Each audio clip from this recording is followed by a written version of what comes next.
श्री स्वामी समर्थ. नमस्कार सर्वांना. स्वागत आहे तुमचे श्री स्वामी समर्थ कृपा या माझ्या यूट्यूब चॅनलवर. आजचा दिवस तुम्हाला सुखाचा, आनंदाचा आणि मंगलमय जावो हीच मी स्वामींच्या चरणी प्रार्थना करते आणि आज या नवीन व्हिडिओला सुरुवात करते. 23 ऑगस्ट 2026 वार आहे रविवार आणि या दिवशी आलेली आहे पुत्रदा एकादशी. पुत्रदा एकादशीचं व्रत हे वर्षातून दोनदा केलं जातं. एक म्हणजे श्रावण महिन्यामध्ये आणि दुसऱ्या वेळेस पौष महिन्यामध्ये. असे वर्षातून 2 वेळेस हे पुत्रदा एकादशीचं व्रत जे आहे तर ते केलं जातं. या पुत्रदा एकादशीचं मुख्य महत्त्व म्हणजे हे व्रत केल्याने संतान प्राप्ती होते असं मानलं जातं. असे म्हटले जाते की या दिवशी व्रत केल्याने मुलांना निरोगी आयुष्य प्राप्त होते आणि त्यांचे आयुष्य देखील वाढत असते आणि म्हणून या दिवशी आई वडिलांनी आपल्या मुलांच्या चांगल्या आरोग्यासाठी आणि त्यांच्या निरोगी दीर्घायुष्यासाठी व्रत करून भगवान विष्णूंची पूजा करावी. पुत्रदा एकादशी या नावातच या एकादशीचा अर्थ सामावलेला आहे. संतान प्राप्तीसाठी आणि आपल्या मुलांच्या आयु आणि आरोग्यासाठी ही अतिशय महत्त्वाची तिथी असल्यामुळे या दिवशी खास करून मुलांसाठी काही उपाय केले जातात. आज या व्हिडिओमध्ये मी तुम्हाला एक अतिशय प्रभावी असा उपाय सांगणार आहे. या पुत्रदा एकादशीच्या दिवशी तुम्ही व्रत नाही केले तरी चालेल, पण या दिवशी संध्याकाळी तुम्हाला मुलांसाठी एक दिवा लावायचा आहे. हा दिवा लावल्याने मुलांच्या आयुष्यातील सर्व विघ्न, संकट, अडचणी दूर होतील. त्यांची अभ्यासात प्रगती होईल, त्यांना नोकरीत यश मिळेल. तर यासाठी हा दिवा कुठे लावायचा आहे, कोणत्या वेळेत लावायचा आहे याबद्दलची संपूर्ण माहिती आज या व्हिडिओमध्ये मी तुम्हाला सांगणार आहे. यासाठी तुम्ही व्हिडिओ शेवटपर्यंत ऐका. चॅनलवर नवीन असाल तर सबस्क्राईब करा आणि असेच माहितीपूर्ण व्हिडिओ पाहण्यासाठी बेल आयकॉनला देखील प्रेस करा. तर हा जो उपाय आहे हा प्रत्येक आईने आपल्या मुलांसाठी पुत्रदा एकादशीच्या दिवशी करायचा आहे. तुमचं मूल कितीही लहान असू दे किंवा तुमची मुलं ही उद्योग व्यवसाय करणारी असू देत, तर सर्वांसाठी हा उपाय तुम्हाला करायचा आहे. कारण प्रत्येक आई वडिलांना आपल्या मुलांच्या भविष्याची काळजी असते आणि आपल्या मुलांनी खूप शिक्षण घ्यावं, त्यांना प्रत्येक क्षेत्रामध्ये भरपूर यश मिळावं, मुलांवर कोणतीही विघ्न, संकट येऊ नयेत यासाठी आई वडील खूप प्रयत्न करत असतात. परंतु काही वेळेस आई वडिलांनी कितीही जरी प्रयत्न केले तरीही मुलांची मनासारखी प्रगती होत नाही. अपेक्षित यश जे आहे तर ते त्यांना मिळत नाही. मुलं सुद्धा खूप कष्ट करतात, मेहनत करतात, परंतु त्यांच्या कष्टांना, मेहनतीला हवं तसं यश जे आहे तर ते प्राप्त होत नाही. आणि म्हणून जर आपण या विशिष्ट तिथींच्या वेळी काही उपाय मुलांसाठी केले तर नक्कीच मुलांच्या प्रयत्नांना यश प्राप्त होत असतं. आणि पुत्रदा एकादशी ही तिच्या नावाप्रमाणेच खास करून मुलांच्या आरोग्यासाठी आणि दीर्घायुष्यासाठी असल्याचं मानलं जातं. म्हणूनच जर तुमच्या घरातील लहान मुलं सतत हट्टीपणा करत असतील, तुमच्या मुलांना जर सतत नजरबाधा होत असेल किंवा तुमची मुलं मोठी असतील, शाळेत जात असतील, परंतु त्यांचं मन अभ्यासात रमत नसेल, मुलं जो काही अभ्यास करतात तो त्यांच्या लक्षात राहत नसेल, किंवा मुलांचं शिक्षण पूर्ण झालं आहे परंतु त्यांना मनासारखी नोकरी मिळत नाही, यासारख्या सर्व समस्या दूर होण्यासाठी तुम्हाला हा उपाय करायचा आहे. हा उपाय तुम्हाला पुत्रदा एकादशीच्या दिवशी संध्याकाळी करायचा आहे. हा उपाय तुम्ही संध्याकाळी 5:30 वाजल्यापासून ते 8:30 वाजेपर्यंत करायचा आहे. कारण ही तिन्ही सांजेची दिवे लागण्याची वेळ असते.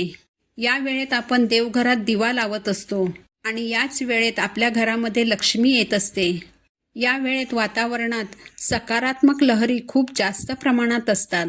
म्हणून याच वेळेत जर आपण मुलांसाठी दिवा लावला तर त्याचं आपल्या मुलांना खूप अधिक पटीने फळ प्राप्त होत असतं. परंतु या वेळेत जर तुम्हाला शक्य झालं नाही तर संध्याकाळी 5:30 नंतर रात्री 11, 11:30 वाजेपर्यंत देखील तुम्ही हा उपाय करू शकता. या उपायाला सुरुवात करण्यापूर्वी संध्याकाळी तुम्हाला देवघरामध्ये दिवा लावायचा आहे, धूप, दीप, अगरबत्ती लावायची आहे. हा उपाय करण्यासाठी आपल्याला एक मातीची पणती घ्यायची आहे. परंतु जर मातीची पणती तुमच्याकडे नसेल तर तुम्ही इतर कोणताही दिवा घेऊ शकता किंवा धूपदाणी जर असेल तर ती घेऊ शकता. यानंतर तुम्हाला कापसाच्या 9 वाती बनवायच्या आहेत. तुम्हाला कापसाच्या 9 लांब वाती बनवायच्या आहेत. या 9 वाती एकत्र करून त्यांची एक वात तुम्हाला बनवायची आहे आणि त्यानंतर ही वात तुम्हाला त्या दिव्यामध्ये ठेवायची आहे. दिव्यामध्ये गाईचं शुद्ध तूप घालायचं आहे. जर तूप नसेल तर तुम्ही तेलही घालू शकता. यानंतर तुम्हाला एक प्लेट घ्यायची आहे आणि या प्लेटमध्ये तुम्हाला कुंकवाच्या गंधाने एक स्वस्तिक काढायचं आहे. स्वस्तिकमध्ये 4 बिंदू द्यायचे आहेत आणि दोन्ही बाजूला 2-2 रेषा काढायच्या आहेत. आणि या स्वस्तिकवर तुम्हाला एक मूठभर चणा डाळ जी आहे तर ती ठेवायची आहे आणि त्यावरती हा दिवा जो आहे तर तो तुम्हाला ठेवायचा आहे. आणि नंतर हा दिवा, हळद कुंकू, अक्षदा आणि फुलं घेऊन तुम्हाला तुळशीपाशी जायचं आहे. तिथे गेल्यानंतर तुळशीसमोर हा दिवा ठेवून तुम्हाला हा दिवा प्रज्वलित करायचा आहे. दिवा प्रज्वलित केल्यानंतर दिव्याची तुम्हाला पूजा करायची आहे. दिव्याला हळद कुंकू, अक्षदा, फूल अर्पण करायचं आहे. तुळशीला सुद्धा तुम्हाला हळद कुंकू अर्पण करायचं आहे. तुळशीला स्पर्श न करता हळद कुंकू, अक्षदा, फुलं अर्पण करायची आहेत. धूप दीप अगरबत्तीने ओवाळून घ्यायचं आहे. यानंतर तुम्हाला 2 फूल असलेल्या लवंग घ्यायच्या आहेत. या दोन्ही लवंग तुम्हाला तुमच्या उजव्या हातामध्ये घ्यायच्या आहेत आणि मूठ बंद करून आसनावर बसून तुम्हाला एक वेळ व्यंकटेश स्तोत्राचं पठण करायचं आहे. एक वेळ तुम्हाला श्रीसुक्तमचं पठण करायचं आहे आणि 16 वेळा तुम्हाला ओम नमो भगवते वासुदेवाय नमः या मंत्राचा जप करायचा आहे. या तिन्ही सेवा पूर्ण झाल्यानंतर हातातील दोन्ही लवंग तुम्हाला त्या दिव्यामध्ये टाकायचे आहेत. यानंतर अगदी श्रद्धेने आणि भक्तिभावाने तुळशीला नमस्कार करायचा आहे. मुलांच्या आयुष्यातील सर्व संकट दूर होण्यासाठी, मुलांच्या निरोगी दीर्घायुष्यासाठी, उज्ज्वल भविष्यासाठी आणि सर्वांगीण प्रगती होण्यासाठी अगदी मनोभावे प्रार्थना करायची आहे. मुलं घरात असतील तर मुलांना सुद्धा तुळशीला नमस्कार करायला सांगायचं आहे आणि मुलांना स्वतःसाठी प्रार्थना करायला सांगायचं आहे. तुमच्या घरामध्ये जर एकपेक्षा जास्त मुलं असतील तरी सुद्धा दिवा मात्र तुम्हाला एकच लावायचा आहे. तर अशा पद्धतीने हा उपाय तुम्हाला पुत्रदा एकादशीच्या दिवशी संध्याकाळी करायचा आहे.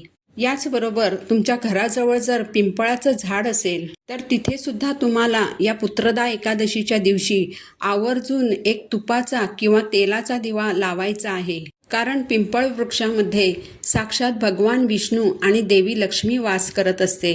एकादशीच्या दिवशी या झाडाखाली दिवा लावल्याने आपल्या घरातील नकारात्मकता, आर्थिक समस्या, इडापिडा या सर्व नष्ट होतात आणि घरात सुख, समृद्धी आणि शांती नांदते आणि लक्ष्मी माता आपल्या घराकडे आकर्षित होते. तर अशा पद्धतीने हे 2 उपाय तुम्हाला पुत्रदा एकादशीच्या दिवशी करायचे आहेत. ही माहिती जर तुम्हाला आवडली असेल तर व्हिडिओला लाईक करा, चॅनलला सबस्क्राईब करा. पुन्हा भेटू अशाच एका माहितीपूर्ण व्हिडिओसोबत. तोपर्यंत सर्वांना श्री स्वामी समर्थ.